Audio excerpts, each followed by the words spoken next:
BCom part second, subject ABST, cost accounting, lesson process cost accounting.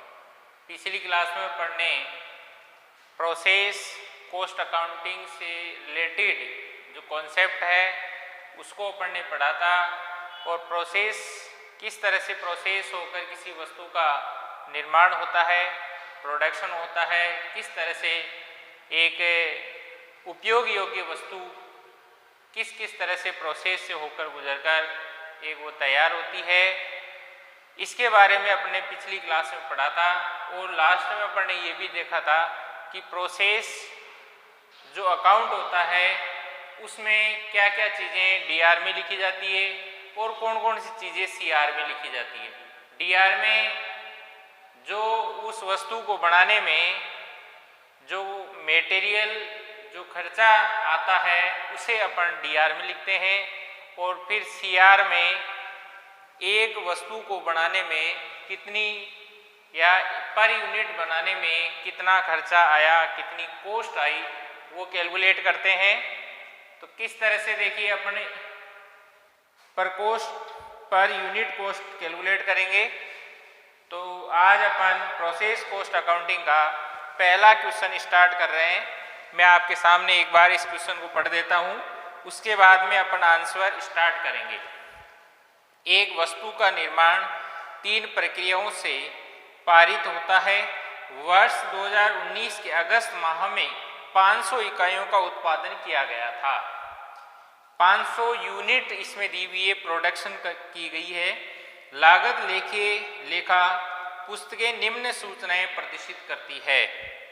Process A, process B, process C। Material process A का देखिए 3000, labour 2500, direct expenses 500। Process B का material 1500, labour 2000, direct expenses 2100 रुपये।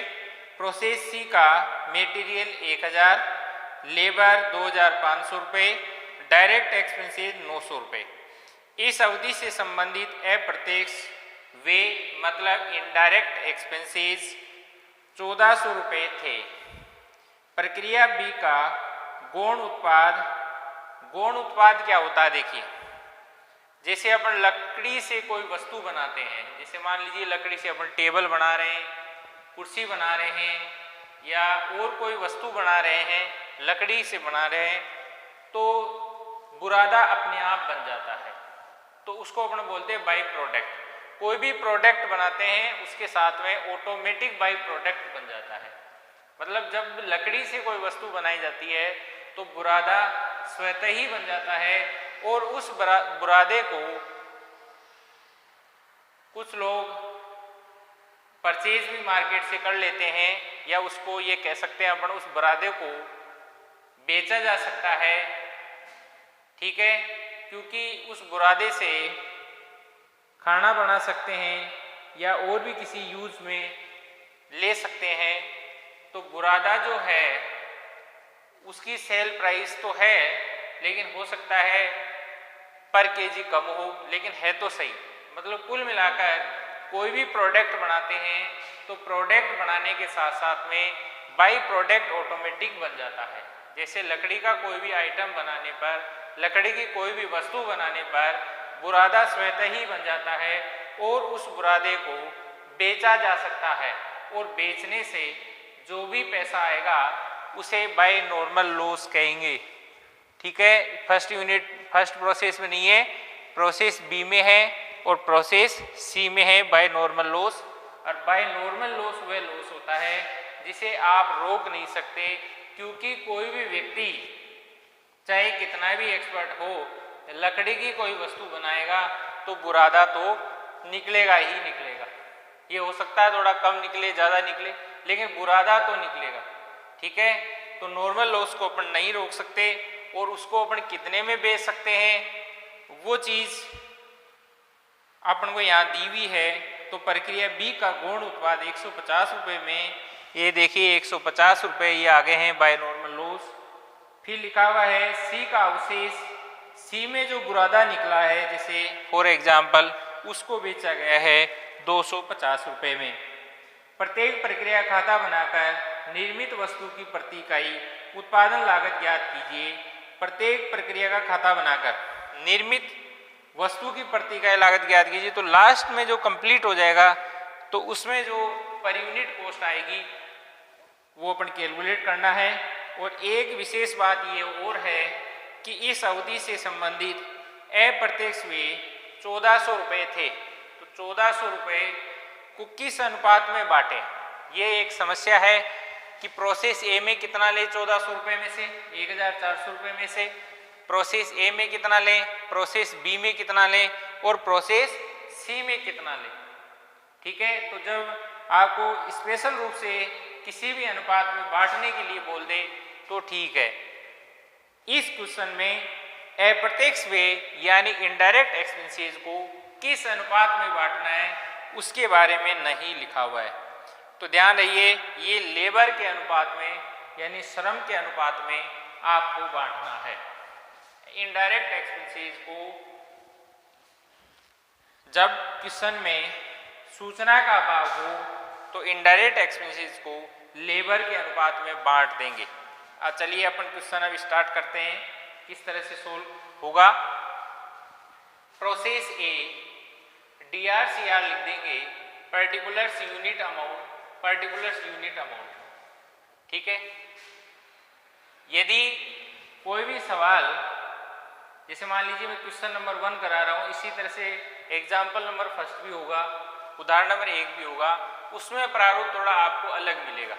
यहाँ पर उसमें प्रत्येक जगह per unit cost निकाल रखी है, लेकिन मैंने जो प्रारूप बनाया वो बनाया है particulars unit amount, particulars unit amount, क्योंकि यही एक स्थायी प्रारूप है। क्योंकि किताब में शुरू में 2-3 उदाहरण में तो वो ऐसा करेगा और आने वाले उदाहरण या क्वेश्चनों में फिर ये जो अपना स्थायी फॉर्मेट है, स्थायी प्रारूप है, उसका उपयोग करना शुरू कर देगा। कुल मिलाकर अपन को शुरू से लेकर लास्ट तक यही प्रारूप काम में लेना है, क्योंकि यह स्थायी प्रारूप है, स्टैंडर्ड प्रारूप है। कुल मिलाकर यही अपन को यूज में लेना है। तो वो आप प्रारूप समझ चुके होंगे, particulars unit amount, particulars unit amount. ठीक है, कोई भी एक प्रोडक्ट बनने जा रहा है, वो प्रोडक्ट 3 प्रोसेस से होकर गुजरेगा। जैसे कोई भी चीज़, जैसे मान लीजिए अपन को बिस्किट बनाना है, तो सबसे पहले गेहूं से अपन आटा बनाएंगे, प्रोसेस ए हो गई। फिर आटे से अपन बिस्किट बनाएंगे, प्रोसेस 2 हो गई। फिर प्रोसेस सी में मान लीजिए उस बिस्किट को पैक करेंगे, पहले तो छोटे छोटे पैकेटों में पैक करेंगे, उसके बाद में कार्टून वाइज उसको पैकिंग करेंगे, तो ये प्रोसेस 3rd कहलाएगी। इस तरह से बिस्किट के निर्माण में 3 प्रोसेस से होकर अपन को गुजरना पड़ा है। प्रोसेस ए आटा बनाया गया, प्रोसेस बी बिस्किट बनाया गया और प्रोसेस सी उसकी पैकिंग करके कार्टून वाइज उसकी पैकिंग कर दी गई है। अब आप उस बिस्किट को आप मार्केट में बेच सकते हैं। इसी तरह से यहाँ पर भी कोई ना कोई वस्तु बन रही है, कोई ना कोई प्रोडक्ट बन रहा है जो 3 प्रोसेस से होकर गुजर रहा है। प्रोसेस वाइज अपन कॉस्ट कैलकुलेट करेंगे कि प्रोसेस 1 में या ए में कितनी पर यूनिट कितनी कॉस्ट आई। ठीक है, तो प्रोसेस ए में देखिए मटेरियल 3000 रुपये का है और 500 यूनिट बनाने जा रहे हैं अपन। लेबर 2500, डायरेक्ट एक्सपेंसेस 500 रुपये और इनडायरेक्ट एक्सपेंसेस 500 रुपये। ये कैसे आए इसको यूँ समझे आप, वर्किंग नोट मैंने यहाँ बना रखा है। इनडायरेक्ट एक्सपेंसेस को लेबर के अनुपात में बांटा जाएगा। कब? जब क्वेश्चन में सूचना का अभाव हो, क्वेश्चन में इंफॉर्मेशन साइलेंट हो। तो ऐसी स्थिति में आप इनडायरेक्ट एक्सपेंसेस को लेबर के रेशो में आप बांट देंगे, डिवाइड कर देंगे। Process A, process B, process C. Process A का लेबर है आपका 2500, प्रोसेस बी का आपका लेबर है 2000 रुपये, प्रोसेस सी का आपका लेबर है 2500 रुपये। इसमें आप इसको काट देंगे, रेशो निकालना है, 2 जीरो सब में काट दिया अपन ने। फिर 5 का पाड़ा यदि अपन 5 बार बोलेंगे तो कितने बार जाएगा? 5 का पहाड़ा 50 25, तो 5 बार गया, 5 चौका 20 और 50 25, यानी 5 का पहाड़ा यदि अपन 5 बार बोलेंगे तो कितने आएंगे 25, और 5 का पहाड़ा यदि अपन 4 बार बोलेंगे तो कितने आएंगे 20। तो इसका रेशो आ गया 5-4-5। ठीक है, तो 5 + 4 9 और 9 + 5 14। दोबारा समझ लीजिए या यूं समझ लीजिए 5 और 5 10, 10 और 4 14। ठीक है, तो 1400 रुपये इनडायरेक्ट एक्सपेंसेस है, तो प्रोसेस ए का आ गया 5/14। 14 का भाग देंगे तो 1 आएगा, यानी यहाँ 100 गए, 100 को 5 से गुणा करेंगे तो 500 आ गया। ठीक है, ये 500 यूनिट आ गई। 3000 + 2500 + 500 + 500 6500, यही 500 अपनी साइड लिख देंगे, यही 6500 इधर transfer to process B account, यानी ये जो भी आया है ये बी प्रोसेस में आने वाला है, अपनी बी प्रोसेस में आएगा। अब यहाँ पर प्रोसेस ए में एक यूनिट को बनाने में कितनी कॉस्ट आई, कितनी लागत आई, वो कैसे निकालेंगे। 6500 खर्चा है 500 यूनिट का, तो 6500 में 500 का भाग देंगे तो 13 रुपये पर यूनिट कॉस्ट आ चुकी है प्रोसेस ए में। प्रोसेस ए में एक यूनिट को बनाने में 13 रुपये पर कॉस्ट यूनिट आ चुकी है। ठीक है, ये बीएफ यानी बैलेंस शीट फिगर आएगा। यहाँ जो टोटल आया वही अपन ने इस साइड लिखा है। ये 500 और 6500 प्रोसेस बी में आ जाएंगे, प्रोसेस ए अकाउंट के नाम से। प्रोसेस ए का प्रोसेस बी में आ जाएगा 500 6500। अब प्रोसेस बी के खर्चे देखिए, और मटेरियल लगाना पड़ा है 1500 का, लेबर 2000, डायरेक्ट एक्सपेंसेस 2100 रुपये। इनडायरेक्ट एक्सपेंसेस को इस हिसाब से बांटेंगे, अपन रेशो निकाला था ना, 5 4 5 यानी 4/14, 1400 इनडायरेक्ट एक्सपेंसेस है गुणा 4/14। तो ये काटेंगे तो एक बार चला जाएगा, 100 बच गए, 100 को 4 से गुणा करेंगे 400, इसका जोड़ 500 आ गया। 6500 + 1500 + 2000 + 2100 रुपये + 400, ये हो जाएंगे 12500। फिर इसमें क्वेश्चन में कह रखा है कि प्रक्रिया बी का गौण उत्पाद 150 रुपये में और प्रक्रिया सी का अवशेष 250 रुपये में बेचा गया। तो प्रक्रिया बी का गौण उत्पाद किसे कहते हैं। कोई भी वस्तु बनाते हैं तो उसके साथ में कोई ना कोई वस्तु स्वतः बन जाती है। जैसे मैंने अभी उदाहरण दिया था, कोई भी फर्नीचर का आइटम बनाते हैं तो बुरादा ऑटोमेटिक बन जाता है, और उसको बेचने पर अपन को प्रक्रिया बी का गौण उत्पाद बेचने पर 150 रुपये मिल रहे हैं। तो बाय नॉर्मल लॉस 150 लिख देंगे। ये 500 12500 सेम यहाँ लिख देंगे। ये तो 500 आई गए, 12500 में से 150 लेस करेंगे तो 12350 आ जाएंगे बीएफ बैलेंस शीट फिगर। इसको transfer to process C account में ट्रांसफर कर देंगे। जो भी बचा है बैलेंस शीट फिगर उसको ट्रांसफर टू प्रोसेस सी में ट्रांसफर कर देंगे। और 12350 का खर्चा आया है, 500 यूनिट का आया है, एक यूनिट का आया है 24 रुपये 70 पैसे पर यूनिट। 24 रुपये 70 पैसे पर यूनिट अपना खर्चा है प्रोसेस बी का। ठीक है, next process C account. B का प्रोसेस सी में आ जाएगा, प्रोसेस बी अकाउंट बी का सी में आ जाएगा 500 और 12350। फिर प्रोसेस सी में जो खर्चे लगने वाले हैं, मटेरियल लगने वाले हैं एक्स्ट्रा में, उनको लिखेंगे। टू मटेरियल 1000 और अलग से लगेगा, to labour 2500, to direct expenses 900 और टू इनडायरेक्ट एक्सपेंसेस फिर इस रेशो में बांटेंगे अपन 5 4 5 यानी 5/14। तो 1400 गुणा 5/14, ये आ गए अपने 500। ठीक है, और इसमें लिखा हुआ है क्वेश्चन में आप देखें, और प्रक्रिया सी का अवशेष 250 रुपये में बेचा गया, तो ये बाय नॉर्मल लॉस 250 रुपये। इसी तरह से ये 500 आ गए, 12350 + 1000 + 2500 + 900 + 500, इसका जोड़ हो गया आपके 17250। तो ये 500 आ जाएंगे यूनिट और 17250 अमाउंट का टोटल, ये 500 आ जाएंगे बैलेंस शीट फिगर। ठीक है, और 17250 में से 250 घटाएंगे 17000 आ जाएंगे। ये transfer to finish stock account BF balance sheet figure, ये अपना बिल्कुल तैयार हो गया है, इसे अब आप बेच सकते हैं मार्केट में, उपयोग लेने योग्य वस्तु तैयार हो गई है। इसलिए लास्ट में जो प्रोसेस, लास्ट की जो भी प्रोसेस होगी उसमें लिखेंगे by transfer finish stock account. ठीक है, 17,000 इसकी कॉस्ट आई है, 500 यूनिट की आई है, ये 17,000 में 500 का भाग देंगे तो 34 रुपये पर यूनिट कॉस्ट आ चुकी है। अब जब 34 रुपये पर यूनिट कॉस्ट आ गई है अपनी एक वस्तु को बनाने में, तो ये अपने कहाँ काम में आती है। इसका पहला रीजन तो ये है कि ये कहीं ज़्यादा तो नहीं आ गई है ना, ये भी अपन को एक चेक करना होता है। और दूसरा इसका मोटा मोटा यूज ये है कि अपन इसकी अब इस वस्तु की MRP तय कर सकते हैं कि मार्केट में इसको कितने में बेचा जाए।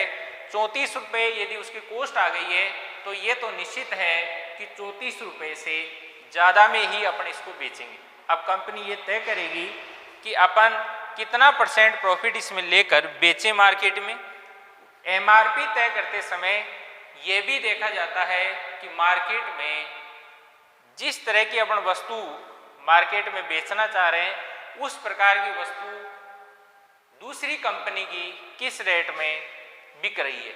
तो सभी चीज़ों को ध्यान में रखते हुए MRP तय की जाती है। तो MRP तय करने का सबसे पहला रीज़न तो यही होता है कि पहले ये देखना होता है कि कॉस्ट कितनी है। 34 रुपये आई है तो निश्चित रूप से 34 रुपये से ज़्यादा MRP होगी, मैक्सिमम रिटेल प्राइस होगी, अधिकतम खुदरा मूल्य होगा, जिसमें जैसे 34 है तो आप ये मानकर चलिए कि 35 या 40, 38 जो भी है, 45, 50 कुछ भी आप तय कर सकते हैं। ये कंपनी पर डिपेंड करता है, कंपनी में डिसीजन लेने वाले, मैनेजमेंट करने वाले लोगों पर डिपेंड करता है कि वो इसकी कॉस्ट क्या, MRP क्या रखते हैं। तो लेकिन MRP रखने के लिए सबसे पहले आपको कॉस्ट पर यूनिट मालूम होनी चाहिए जो अपनी 34 रुपये पर यूनिट आ चुकी है।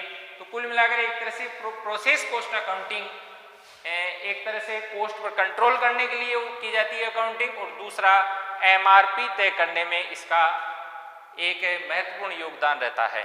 ठीक है, इस तरह से प्रोसेस कॉस्ट अकाउंट बनाए जाते हैं।